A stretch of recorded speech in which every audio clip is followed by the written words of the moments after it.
100 days back in office. Polls showing Americans more worried about the economy than they were at President Trump's inauguration. Joining us right now on the president's first 3 months, pollster and political strategist Frank Luntz. Frank, it's great to see you this morning. You've now done a whole number of polls and different sessions with voters, Democrats, Republicans. Tell us what you're hearing.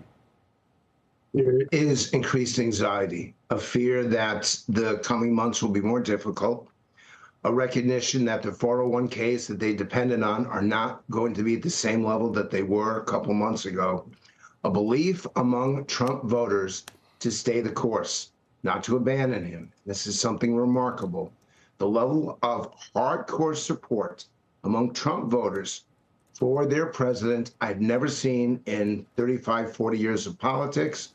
The hostility among those who did not vote for him is similarly as great, as intense. And the reason why the polling numbers have gotten worse is because of that small group in the center, the independents, people who had voted Democrat in the past and chose to vote for Donald Trump this time. Those people asked for less wasteful spending, but they didn't like how it was done. They asked for less illegal immigration, but the execution wasn't quite what they were looking for. An overall conclusion is that Trump has been exactly what they were expecting, only for Trump voters, he's been even better. And for those who didn't like Donald Trump before, they really don't like him now. So where do we go from here, Frank? I mean, do you think there's a way to bring people together around where things are, or do you think that the next 3 years are just going to be a complete split? I think it's going to be worse than a split. I think we're truly going to be at each other, and that is a concern. I'm looking for that common ground, and that's been a common discussion that we've had over the last 10 years of our conversations. That ability to put aside the differences when the nation needs it.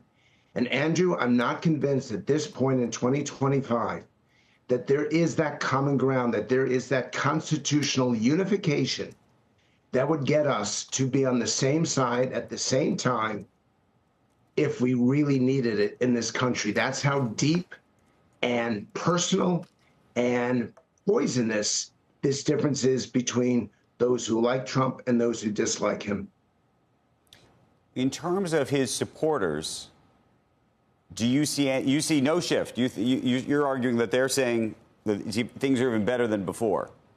Do you think that this tariff issue or this economic issue is going to have any impact, if it has one? I mean, I think there's an argument to be made, at least thus far, it has not had a meaningful impact yet, though obviously there are people who are predicting it might.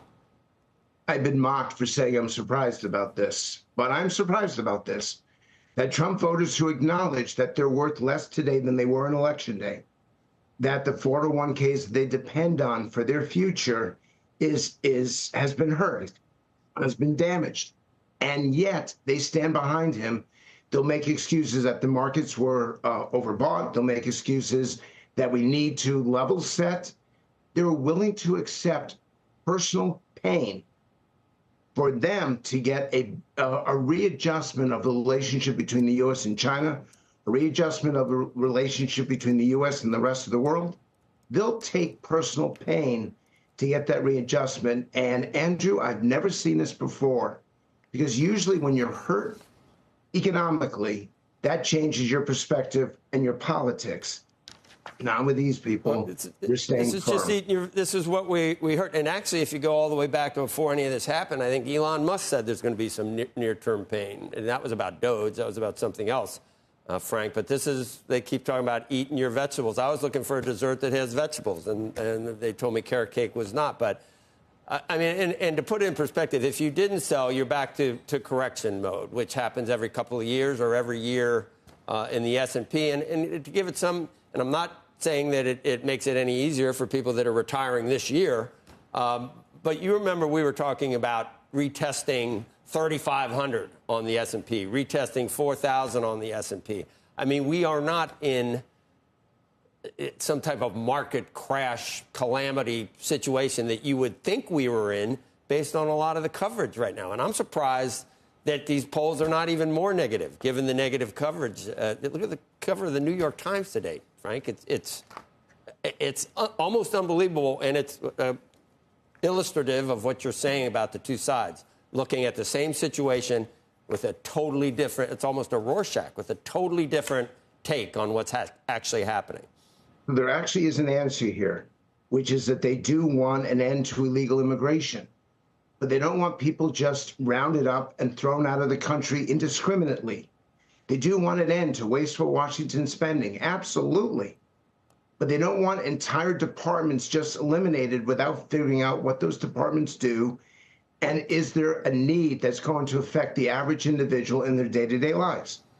They do want lower prices. They need more affordability. That's why they voted for Trump in the first place.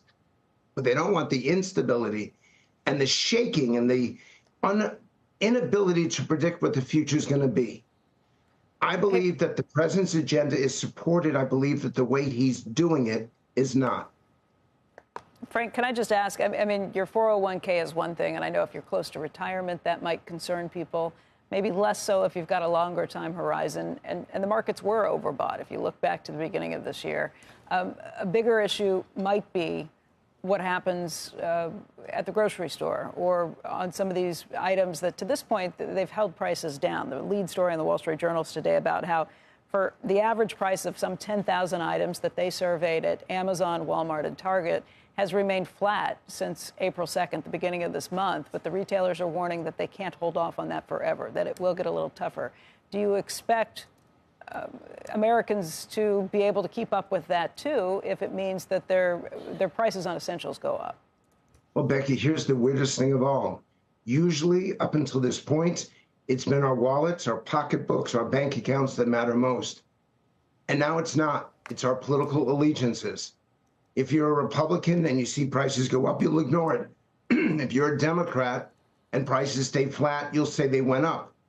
We're not judging anything anymore based on demographics, based on gender or age or income or education. We're judging it based on who we voted for in the last election, which is problematic. And what it's leading to is a de-alignment that I've never seen in 50 years. That de-alignment means we do not trust the government, we do not trust Congress, we do not trust the institutions that run us. We don't trust education or healthcare. We're pulling away from all the things that once united us. The only institution that still has support is the military. Everything else is crashing right now. The media is crashing right now. And so to go back to Andrew's question, we don't have the ability to come together because we don't trust the elites or the institutions that they run. And I think this is going to be a problem when we do reach a crisis, which is inevitable over the next few months or even a year or two from now. What you mean from the divisiveness? You're not talking about, you're not forecasting like some type of financial calamity yet. And the price increases, we saw price increases, but not in this administration, not yet. And we will, obviously, it could happen. But the prints we've gotten recently have been tame, and oil's under $60.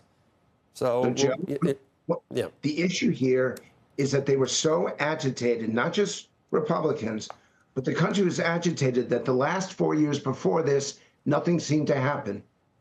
And so they were willing to give this new president, who was the old president, a chance to do the job that he wanted to do. Make no mistake, after 4 years of inaction, the public said, go fix. Yeah. Right.